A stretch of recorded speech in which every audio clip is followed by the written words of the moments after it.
How do you give a visual expression to a national tragedy?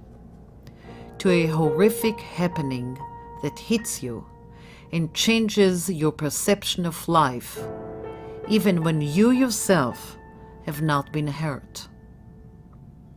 And how do you rise above the disaster in a way that gives it a meaning for the future, for other generations? And how do you do it so that it may echo also in the hearts of people who were impacted tragically? No memorial can answer the personal pain that was suffered by the victims and the victims' families. A week before 9/11, my sister, on a visit to New York, went to view the city from the top of the World Trade Center. Just 1 week. It still makes me think, and quite often, about the randomness in which some of us were spared, while others were not. When the commissioners of Montgomery County announced the competition to design and build a 9/11 memorial, they stipulated that it would have to include an I-beam that was once a part of the North Tower.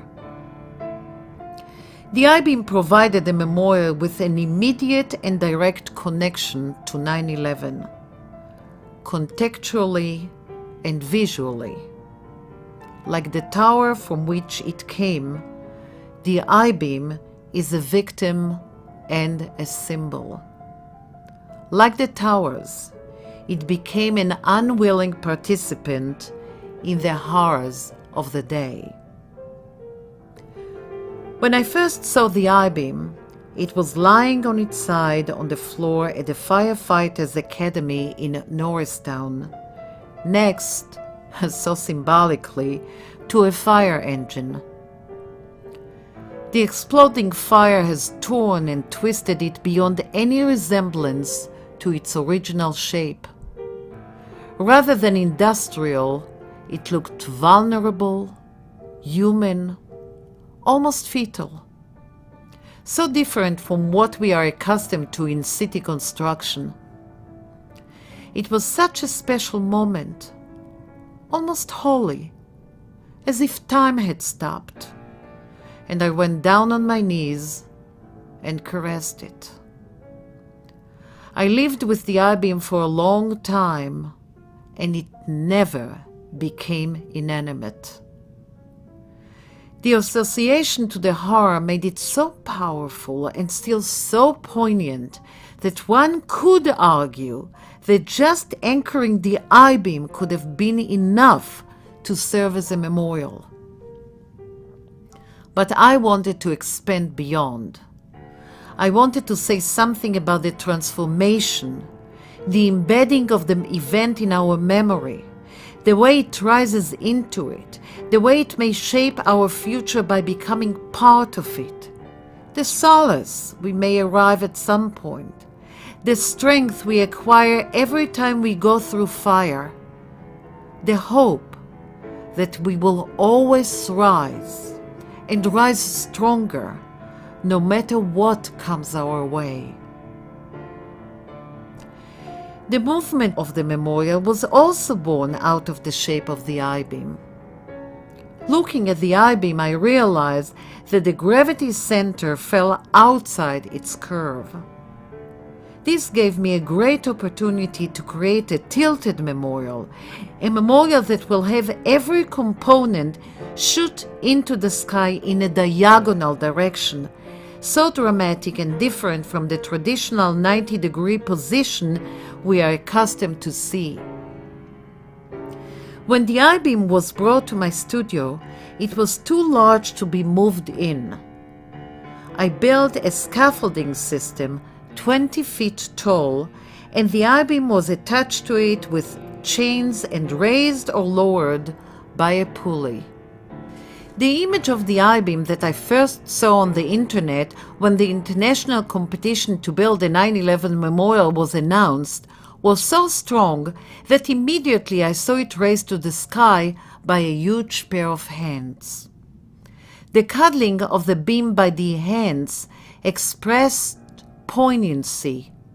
The act of raising was a movement of optimism, and the character of the hands, strong yet tender, surrounding yet barely touching, reflected the complexity of feelings we always have whenever we think about 9/11. Hands have been the subject of my work for a long time, for my early days as a painter. They are most expressive, and the forms they create when they move are more versatile than any other part of the body. More important, unlike face, we are seldom interested in the identity of whose hands we are looking at. In such, they are universal, all-encompassing, and are the emotional voice for all of us. All bronze sculptures are first created in clay. This is where the vision is. This is where the excitement and the revelation bear fruit. It is the climax of the creative process. It is sensual and tactile, and ultimately, everything that takes place in clay will be present in the finished bronze. Other than clay, everything else is just basically an industrial process in which one material is replaced by another. So you start with clay. But clay is very heavy, and it cannot hold itself without an interior support, like bones under the flesh. So all clay sculptures need first a skeleton, if you will, an interior armature. For proper support, the armature will have to be hidden in the center of each part of the clay sculpture. It must be planned ahead, and it requires that you see the sculpture in your mind's eye before you start. This is not a process that you discover as you go along. The armature needs to capture the movement of the finished piece. An armature that does not stand on its own merit, artistically, like a stick figure drawing, will not lead to a successful sculpture. Initially, I used aluminum to bend and create the core of the hands, but ultimately, due to the size, it had to be copied by a welder in heavy steel tubing. Then, to create the fingers, I cut over 100 styrofoam rings. I strung them one by one over the armature tubing and then covered them with the toothy wire. To minimize the weight of the clay even further, the armature was wrapped in chicken wire. To create the palms and the wrists, I filled the wire cavities with injected liquid foam. I planned to build the two hands separately and fit them together under the I-beam outside, stage by stage. The two armatures were pushed together repeatedly and finalized only in relationship to the beam. So were the hands, that grew heavier and heavier as they were padded with clay. At the end, each weighed close to 2,000 pounds, and it took the muscle power of 5 men to slowly push just one. You can never execute such a complicated project without the help of others. When the clay was complete, it was trusted to the hands of the mold maker. Without a mold, no casting can take place. And the first task for the mold maker, who is faced with a complicated and very large sculpture, is to partition the work into manageable sections. Only then can he start covering the clay with layers of rubber silicone, a material that is best to record every detail of the clay. Ultimately, all is encased in a thick plaster and reinforced with metal bars. The accuracy, strength, and durability are essential to the production of future castings. And you cannot pour molten bronze into a mold made of rubber without destroying it.